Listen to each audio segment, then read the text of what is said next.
the Baltic countries and Poland. This means that we will have 8 multinational NATO battlegroups all along the eastern flank, from the Baltic to the Black Sea. We face a new reality for our security, so we must reset our deterrence and defense for the longer term. Tomorrow, NATO leaders will reaffirm our support to Ukraine. Ukraine has the right to self-defense under the UN Charter. And we are helping Ukrainians to uphold this fundamental right. Since 2014, allies have trained Ukraine's armed forces and significantly strengthened their capabilities. They are putting that training into practice now on the front lines with great bravery. In the last months, allies have stepped up military support, providing anti-tank and air defense systems, drones, fuel and ammunition, as well as financial aid and hosting millions of refugees. Tomorrow, I expect allies will agree to provide additional support, including cybersecurity assistance, as well as equipment to help Ukraine protect against chemical, biological, and radiological and nuclear threats. President Putin's invasion is brutal, and the human suffering is horrifying and painful to witness. We are determined to do all we can to support Ukraine. But we have a responsibility to ensure that the war does not escalate beyond Ukraine and become a conflict between NATO and Russia. This would cause even more death and even more destruction. I also expect we will agree to step up tailored support for other partners at risk from Russian pressure, including Georgia and Bosnia-Herzegovina. Working together with the European Union, we must help them to uphold their sovereignty and the right to make independent decisions. We face a fundamentally changed security environment, where authoritarian powers are increasingly prepared to use force to get their way. So I expect we will also address the role of China in this crisis. Beijing has joined Moscow in questioning the right of independent nations to choose their own path. China has provided Russia with political support, including by spreading blatant lies and disinformation. And allies are concerned that China could provide material support for the Russian invasion. I expect leaders will call on China to live up to its responsibilities as a member of the UN Security Council, refrain from supporting Russia's war effort, and join the rest of the world in calling for an immediate, peaceful end to this war. We will also call on Belarus to end its complicity in Putin's invasion. The decisions we take tomorrow will have far-reaching implications. Major reinforcements to our security will require major investments in defense. So I expect allies will agree to redouble their efforts to invest more. There is a new sense of urgency because we cannot take peace for granted. From the start of this crisis, Europe and North America have stood together, united in NATO, and we remain united, opposing Russia's aggression, supporting Ukraine, and protecting all allies. And with that, I'm ready to take your questions. Okay, we'll start with CNN, lady over there. Thank Thank you. Natasha Bertram with CNN. Mr. Secretary-General, Estonia has been calling for NATO to build up a permanent force in the region that is capable of stopping a Russian offensive, but the NATO-Russia Founding Act technically does not allow the alliance to establish permanent military basing in so-called new member states. And so I'm wondering if you believe that it's time to repeal the NATO-Russia Founding Act, given its invasion of Ukraine. And I'm also wondering, Estonia's defense chief had also said that NATO should get involved directly if Russia uses weapons of mass destruction, like chemical weapons. And I'm wondering if these kinds of red lines and how NATO would react if they were crossed are going to be discussed. First of all, we have to remember that we, over the last weeks, have deployed a substantial number of combat-ready troops to the eastern part of the alliance. Unprecedented NATO presence in the Baltic region, including in Estonia. And I've been in Estonia myself, and I've seen the NATO troops there. We have actually doubled the size of the NATO battle group, and we have doubled the number of battle groups in the eastern part of the alliance. So not only doubled the size, but also doubled the number of battle groups. Close to 40,000 troops under direct NATO command, and then on top of that, increased presence by the United States and others on within the bilateral arrangements. So in totality, this is a significant reinforcement of our presence in the east, including in Estonia, with air, sea and land forces. And we are ready and we are there to protect and defend allies. We are ready to respond massively to any potential threat attack against any NATO allied country. This has already happened. So this reinforcement has already taken place. And we will then also tomorrow make decisions and declare that we have deployed 4 more battle groups to Slovakia, Hungary, Bulgaria and Romania. Then there is a need to also address the more long-term consequences. So in addition to what we have already done, I expect also Allied leaders tomorrow to agree a tasking to our military commanders to look into the more longer-term consequences for our deterrence and defense. There is a need to reset our deterrence and defense, and I expect that to be a substantial increase in our presence for the long term, and we will do what is necessary to ensure that we protect and defend all allies and ensure that NATO provides credible deterrence and defense to all countries, including Estonia. Russia has walked away from the NATO-Russia Founding Act. They have violated it again and again. They violated it clearly back in 2014 when they illegally annexed Crimea and started to destabilize eastern Ukraine. And they have violated it when they moved into Georgia in 2008. And of course, the invasion of Ukraine now is a blatant violation of the NATO-Russia Founding Act. On chemical weapons, first of all, any use of chemical weapons would totally change the nature of the conflict. And it will be a blatant violation of international law and will have far-reaching consequences. And I think that's the most important message to convey, that any use of chemical weapons is absolutely unacceptable and will have far-reaching consequences. We'll go to NBC, lady in red in the middle. Yeah. Andrea Mitchell, NBC News. Secretary General, President Biden, in leaving Washington, just said that he believes that the use of chemical weapons by Russia in Ukraine is a real threat. You have just said that we cannot take peace for granted, and there is no sign, certainly, that Vladimir Putin is taking diplomacy seriously. And here we have President Zelensky, who will plead again with NATO for admission to NATO.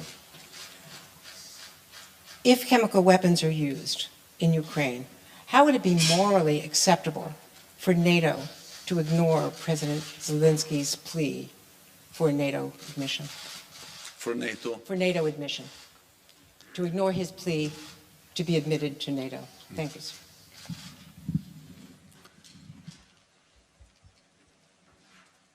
What we see in Ukraine now is really painful. It's horrific, and we see the brutal consequences of a full-fledged invasion of a peaceful, independent, sovereign nation.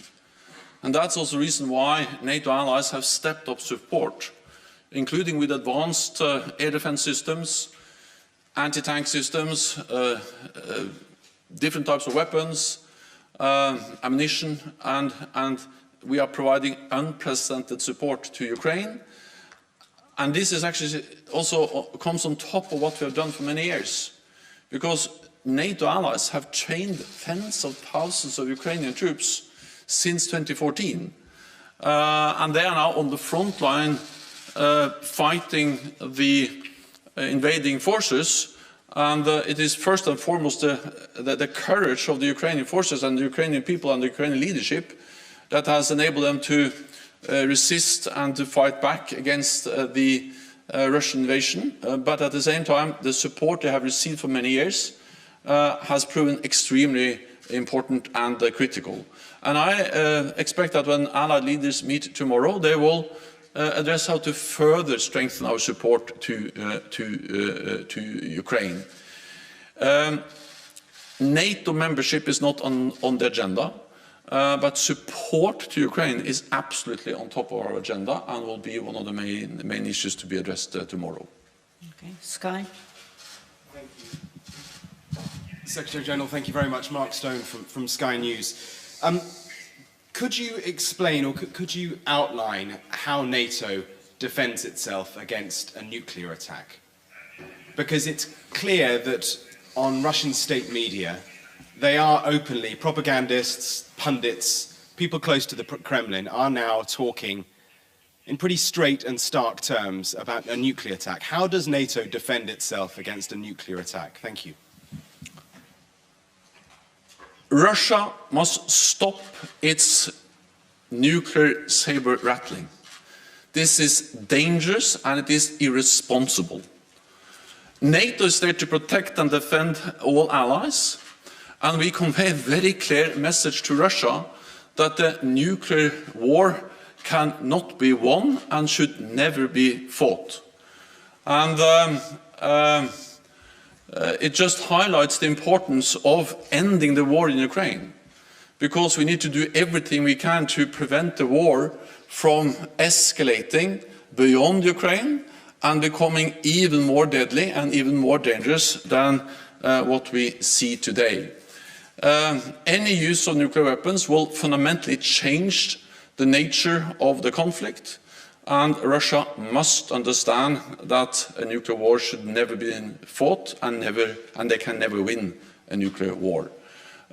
This is actually something that Russia has agreed to again and again, and the continued nuclear saber rattling from Russia, the nuclear rhetoric, is actually contradicting what they have stated in the UN and in other formats, agreeing that we should do whatever we can to prevent a nuclear conflict. Okay. Al Jazeera. Secretary General, staying with weapons of mass destruction, you said in your opening statement on chemical and biological weapons that you were thinking of equipment to protect Ukraine. Can you give us more details of what you're going to be proposing to the leaders tomorrow? So we have provided different types of support, also when it comes to different measures to protect against chemical weapons. And I expect the allies to look into how they can step up and provide more equipment to protect and defend against chemical weapons. I don't think it's useful if I go into all the details, partly because allies will discuss this tomorrow, but also partly because I think that when it comes to the details about exactly what kind of support we provide, it's actually not always the best thing to be too detailed about that. We provide support, we are stepping up our support, and we are concerned about the possibility of use of chemical weapons or biological weapons. We've also seen not only the nuclear rhetoric from the Russian side, but also these false claims that Ukraine, supported by NATO allies, are producing and preparing for the use of chemical weapons. This is an absolute false accusation, but it may be a way for them to, in a way, try to create a pretext for their use of chemical weapons. Russia has used chemical agents before against their own opposition and also on NATO allied territory in Salisbury. And Russia was, of course, part of the use of chemical weapons in Syria. They facilitated and supported the Assad regime, which has actually used chemical weapons several times. So we are concerned, and that's also the reason why we are ready and will address tomorrow ways to provide support to Ukraine to protect themselves against the use of chemical weapons. And let me add that, of course, this is extremely serious for the people of Ukraine. But any use of chemical weapons or biological weapons may also have direct consequences for NATO allied countries, people living there. The contamination, the spread of chemical or biological agents used in Ukraine may have direct consequences also for the population living in NATO allied countries in Europe. So it just underscores the seriousness of our concerns. Okay, we'll go to Interfax Ukraine. The lady in red with glasses in the middle. Thank you. Thank you so much. Irina Sommer, news agency Interfax Ukraine. Secretary General, according to NATO and US officials, Belarus is ready to send their troops into the war against Ukraine. What it will change for Ukrainians and what it will change for NATO? And my second question is about coalition. Mass media already reported that Poland leadership are ready to put tomorrow for discussion a proposal to send a peacekeeping mission to Ukraine. They mentioned NATO peacekeeping mission to Ukraine. But how about coalition? Coming back to 2003, a coalition were created from 3 NATO allies and 1 non-NATO country in Iraq. Do you think it will be a good solution to create a coalition of countries who wants to fight for Ukraine without NATO involvement? Thank you. So first of Belarus. Belarus has been complicit to this invasion from the start, actually before the start, because Belarus allowed its territory to be used as a ground for mobilizing, massing troops that invaded Ukraine. And Belarus continues to enable the invasion by providing the territory, airfields, military infrastructure, bases, but also by allowing Russia to use Belarusian airspace to launch attacks every night, every day against Ukrainian cities, against Ukrainian civilians, against the Ukrainian nation. So Belarus is already heavily involved in the way that it has been complicit and has supported the Russian invasion. And of course we call on Belarus to stop doing exactly that and not be used by Russia to conduct this brutal war against neighbor Ukraine. When it comes to forces, so NATO is not part of the conflict. We provide support to Ukraine, but we're not part of the conflict. We help Ukraine with upholding their right for self-defense, which is enshrined in the UN Charter. But NATO will not send troops into Ukraine. We have to understand that it is extremely important to provide support to Ukraine, and we are stepping up. But at the same time, it is also extremely important to prevent that this conflict becomes a full-fledged war between NATO and Russia. and therefore it has been a very clear message from NATO allies that we will not send troops to Ukraine. We have a Polish radio, lady at the back. Thank you very much, Anna. Beata Pomecka, Polskie Radio, Polish public broadcaster. Secretary General, if I may ask again about enhancing the forward presence on the eastern flank, is it a time to consider or to decide to enlarge the battalions that are in Baltic states and Poland into the brigade groups, and also follow up to the question concerning nuclear threats repeated again and again by Russia? Is there a possibility for the leaders to prepare a kind of a plan just in case? Thank you very much. First, on the nuclear threat, NATO has plans in place to protect all allies against any threat. But our main message is that Russia should stop this dangerous, irresponsible nuclear rhetoric. But let there be no doubt about our readiness to protect and defend allies against any threat, any attack. Of course, we have plans in place to do exactly that. On the size, well, first of all, so before this invasion, we had 4 battle groups, battalion-sized. Now we have doubled the size of those battle groups in Poland, in Lithuania, in Estonia, and in Latvia. And then we have doubled the number of battle groups with the new battle groups in Slovakia, Hungary, Bulgaria, and Romania, which the leaders will then announce tomorrow. And there are more.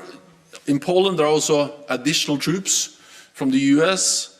I recently visited the Vask Air Base. I met with US and other pilots. So there has been a significant increase of NATO allies, especially the United States, presence in the eastern part of the alliance. This is our immediate response, has already taken place. Then I think we need to separate that a bit from the more longer-term adaptation of our alliance. And we will spend some time now, from now until the summit in June, to make more fundamental decisions on our deterrence and defense. It's about resetting our deterrence and defense, especially in the East. And there I expect that a part of that will be a significant increase of our presence on the ground in the eastern part of the alliance for the long term. So immediately we have done a lot. Then we will start the process of more long-term changes in our deterrence and defense, which will be lasting and most likely will then include also a significant increase of the size of the presence of the NATO multinational forces in the eastern part of the alliance, including in Poland. Okay, we'll go to Chas from Ukraine. Gentleman here. Gentleman in blue. Yeah.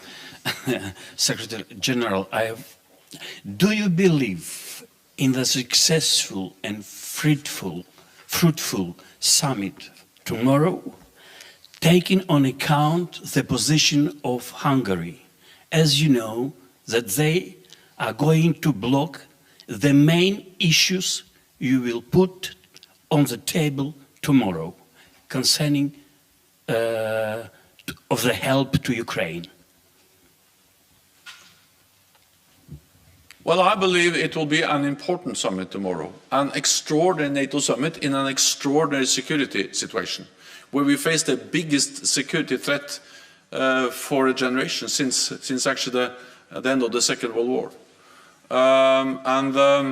And therefore I believe this is an important meeting, and I'm confident that allies will agree on important issues, including on the importance of providing support to Ukraine, strengthening our own deterrence and defense, and also provide support to other partners which are now under pressure from Russia, for instance, Georgia and Bosnia-Herzegovina.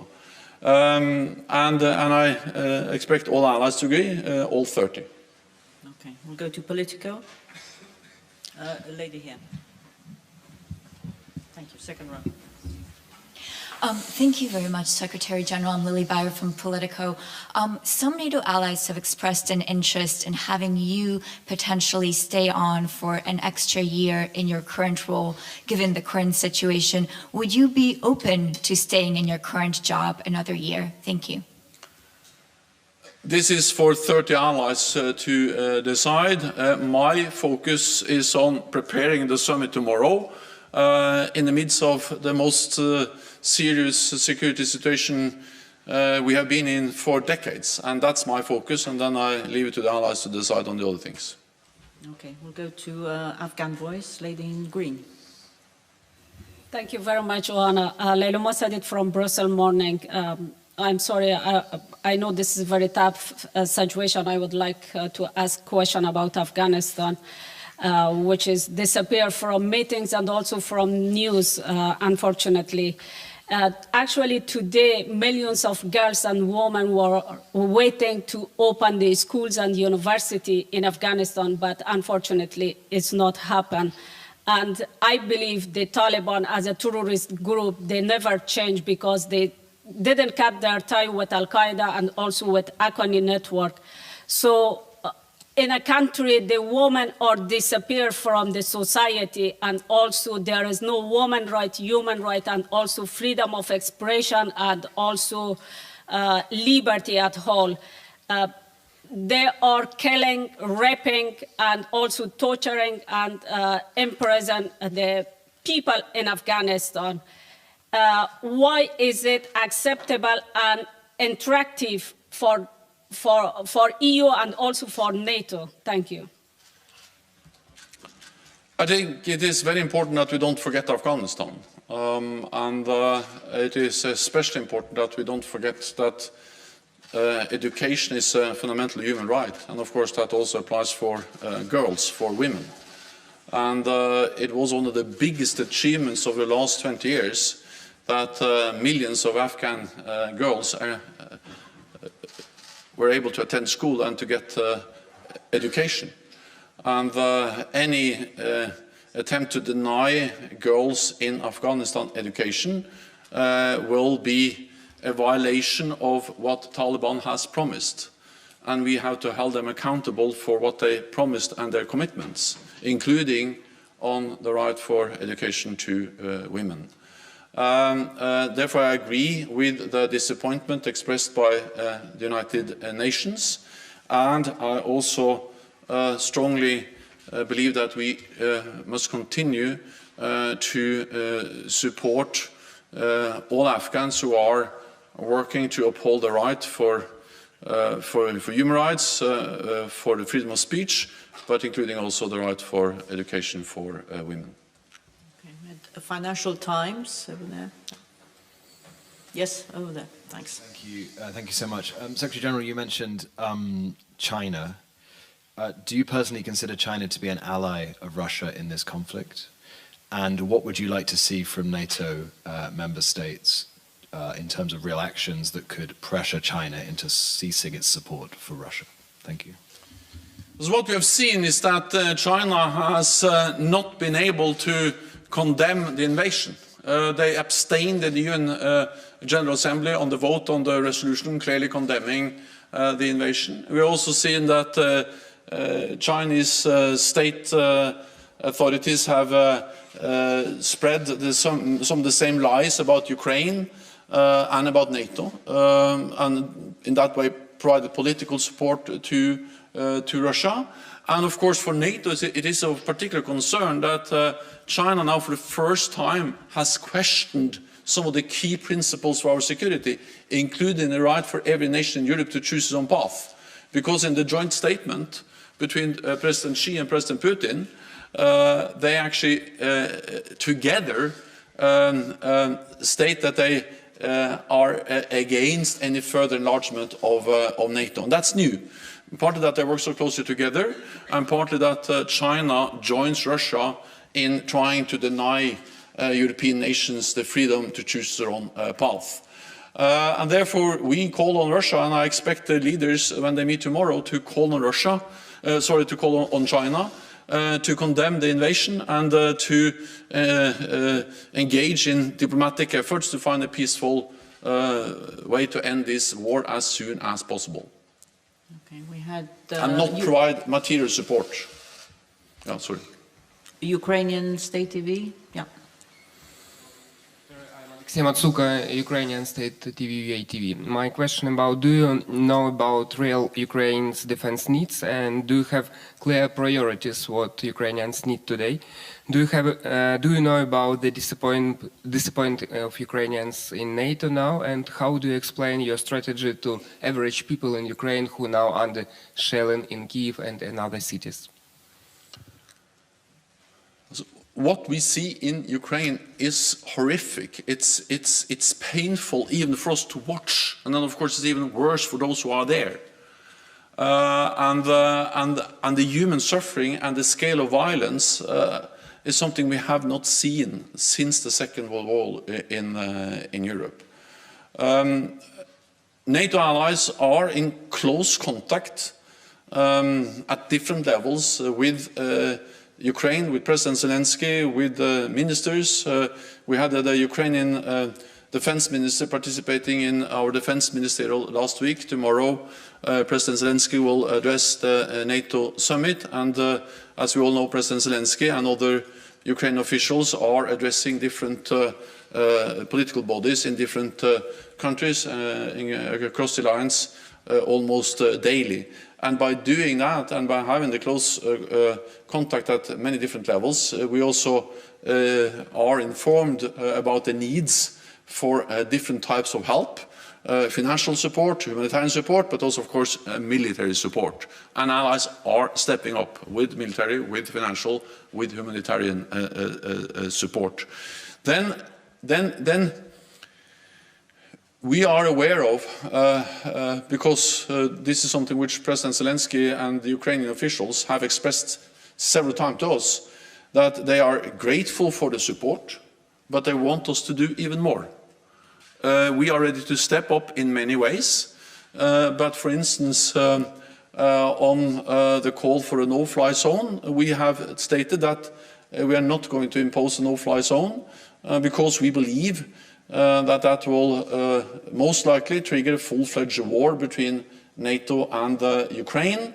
A no-fly zone means that we need to take out Russian air defense systems in Russia, which are covering the airspace over Ukraine, and it means that we have to be ready to shoot down Russian planes, and that will most likely lead to a full-fledged conflict. So we are in regular, almost daily contact with Ukraine. Ukraine is a highly valued partner. We have worked with Ukraine for many years. I've been there many times myself, and it is horrific and really hard to watch.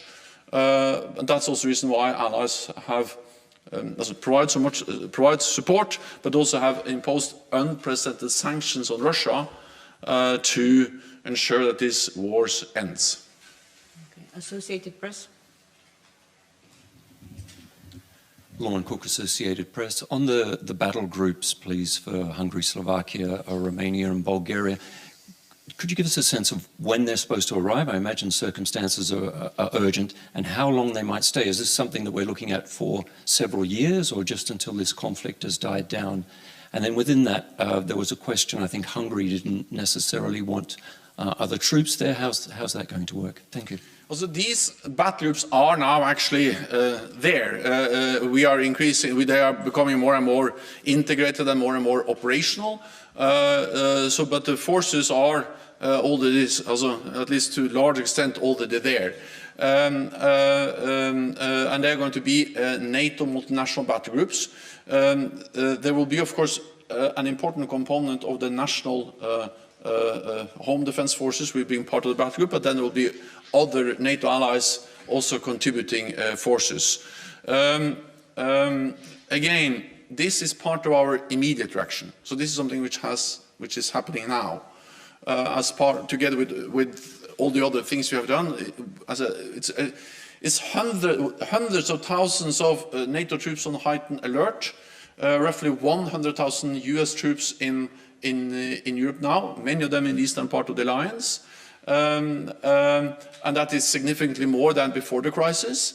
And then around 40,000 troops on the direct NATO command, and all of this is the immediate response to the Russian invasion of Ukraine.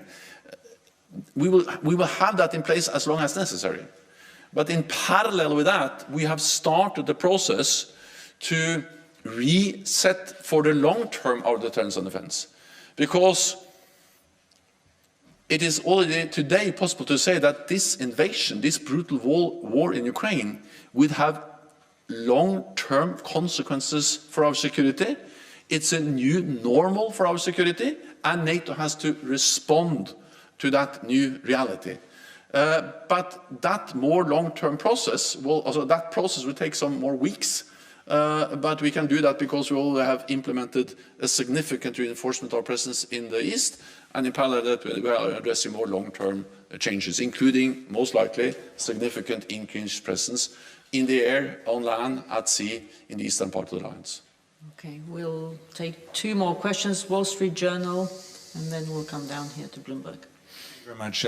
Dan Michaels, Wall Street Journal. When you look at how successfully the Ukrainian troops have they been able to hold back the Russians in many places, much to the surprise of the Russians, apparently, partly thanks to training from NATO and NATO member states. Do you wish that over recent years NATO and its members had been able actually to do more? Do you feel that if more had been done, that the situation could be different? Thank you.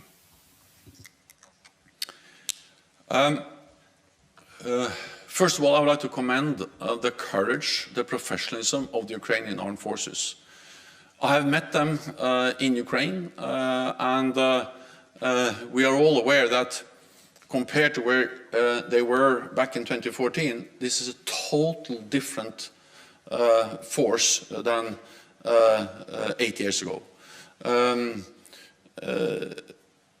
The Ukrainian armed forces today, it's much bigger, much better equipped, much better trained, much better commanded. They have much better logistics than they had back in 2014. And of course, all of this combined with the courage, the high morale, is the reason why they are really able to push back and to stand up against the much bigger Russian invasion.